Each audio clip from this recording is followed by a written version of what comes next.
Hey guys, welcome back to my channel. So today we are making our own pigment paste. All I got is, I've got a bunch of different mica powders. I got these cute little 2-ounce jars that I'm going to put it in.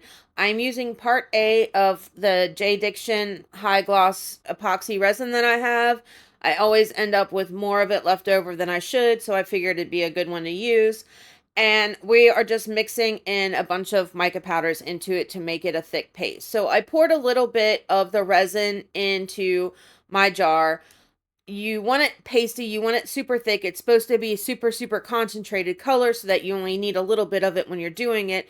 So we're going to start with a little bit amount of the resin and add the mica powder to it, and then slowly stir it in, getting rid of all of the powder and the chunks and all that stuff to make it into a really thick and gloopy paste. So you want to stir pretty slowly because you don't want what's about to happen to you. Yeah, that. It went everywhere. Like, it shot out over my desk into all of the other little containers that I had poured a little bit of resin into. It was a mess. It took me forever to clean it all up. Not to mention the fact that it's all that wasted mica powder. But anyway, back to the video. All right, so all I'm doing is I'm mixing it in just until I get all of the powder residue gone and it's thick and it's creamy and it's just a really thick paste. Now on to the next one. Yes, I know, like I said, that mica powder got everywhere, but I figured it's such a little bit, and with the amount of purple that I am adding into it, it's not going to matter as far as the color goes. Now, because this was a way more than that pink that I did, I do have to come back and add more resin to it. It's nowhere near enough, and I know this because I had to add more to that pink. So I'm adding it a little bit at a time because the last thing I want is it to get super thin. You know, that's not what we want to do at all. And I'm mixing it, and I'm mixing it for, a good 4, 5, 6 minutes. I'm cutting a lot of it out because you guys don't need to see the entire time that I'm mixing it. I've seen people use like those the hand grinders, like you would crush pills up or something like that, like to give your kid medicine if you got to mix it in applesauce. I don't know. I'm old school. This is, I guess, before liquid medicines. Um, but yeah, like one of those. I found that I could do it just as easily just with one of the little tools that you get with some colors, and it mixed up really nicely. So I don't know that you necessarily have to do that. Maybe it depends on the mica that you're using. I'm not sure. But I did mix it for a good while, and I mean, it looks good. None of the pigments that I've gotten, the pigment paste in air quotes, have ever been this thick. So they've all been kind of watery, and I don't know. I guess you get what you pay for as far as brand goes. But just starting out when I had initially got them all, I wasn't, you don't necessarily know all of the good brands, and you think one is just, like they're all created equally, and they're really not. So, it is what it is. But I thought that if I could do it this way and make my own pigment paste, then maybe it would be cheaper in the long run to do it. And then honestly, I'd have something to do with all of this extra part A that I have all the time. Okay, so now it's time to try out these pigment pastes. So I'm just going to make up 2 small coasters and see how it works.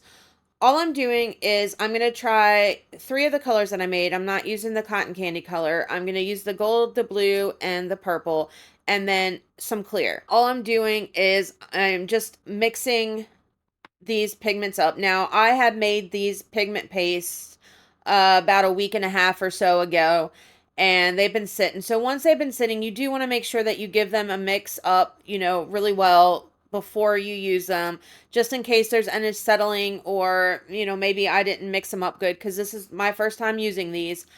I just want to make sure that everything's mixed thoroughly and that we get our color. And then I'm just taking what comes out on my popsicle stick and adding it into that little bit of resin to get the color I want. So you may have to add a little bit more, a little bit less. I've never used these actual like thick pigment paste before. Like I said before, all of mine are runny and they just like a drop or two. So add it slowly because you, again, you don't want to add too much, you know, you don't want to waste it. And the whole purpose of it is it's supposed to be highly concentrated so that you don't need to use a lot, just a little bit. So put a little bit on your stick. If you need to add more, then you can add more. Remember, we can always add more, we can't take away. So now all I'm doing is I'm going to add the clear to the bottom of the coasters, and I'm not putting a whole lot in, basically just enough to cover the bottom of the mold. Then I'm going to hit it with my heat gun, get rid of all of the bubbles that I put in when I mix like a crazy person like I do, and just get that resin thin so that once I add the colors, it'll move out nicely for me. I'm not going to sell these pieces or anything like this. This is just honestly for experimentation purposes. So I'm not filling them up the whole way. These are actually kind of chunky, big, thick coaster molds, and I don't need to use that much resin to get the effect that I want. So really, by the time everything's said and done, they may be halfway full from the actual normal depth of it. Now, if you were going to do this, that you were going to sell them and you wanted them the full thing, obviously, if you want to do it this way, you would probably want to pour more clear in, or either actually it would probably be better, you get a neater result, to pour maybe about the amount of clear in that I poured in on this particular level, and then once you add your colors, dump the rest of the clear in the middle to push those colors back out so that when they pull in, you're going to get those striations and whatever from the colors moving as it cures and pulling into the middle, which is what I find is super cool. I absolutely like, I love the effect that you get when you do the clear resin and the colors, and just the way that just it being clear allows the motion and the just different effects that you get with it to come through, that you don't necessarily get that if you were doing it solid colors. Like, you just can't see the depth of the piece like you can when you do the clear, which I absolutely love. So all I did was I just got the little cups that I'm using, and I'm just kind of almost haphazardly putting the color in. There is no real rhyme or reason for why I'm doing it like this, other than I want the colors to kind of blend and move and just create those looks on their own. But I don't want like more color concentrated in one area. I want it to be just, I don't know, throughout the entire piece.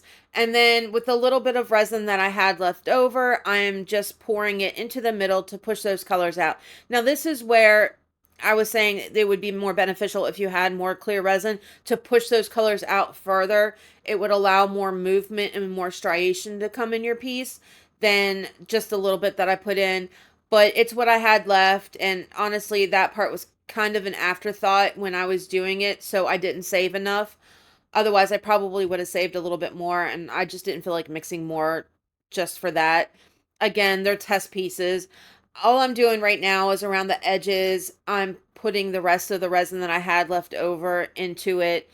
This is probably something that you would want to do before you put the clear resin in the middle to push the colors out. But I don't know what I was thinking, quite honestly, when I did it. It was just kind of go with the flow. I had a teeny tiny little bit left, just scraping it out of my cup and putting it into the middle. And then that's it. I'm just going to let it do its thing, let it move, let it do what it wants to do, and create those gorgeous effects for me. We're going to let it set the 24 hours to cure and be back to see how these pieces turn out. And here we are 24 hours later, time to demold these beautiful things. And you can already see, like, look how amazing that is. Do you see that? Now, do you see the gloopiness on the bottom?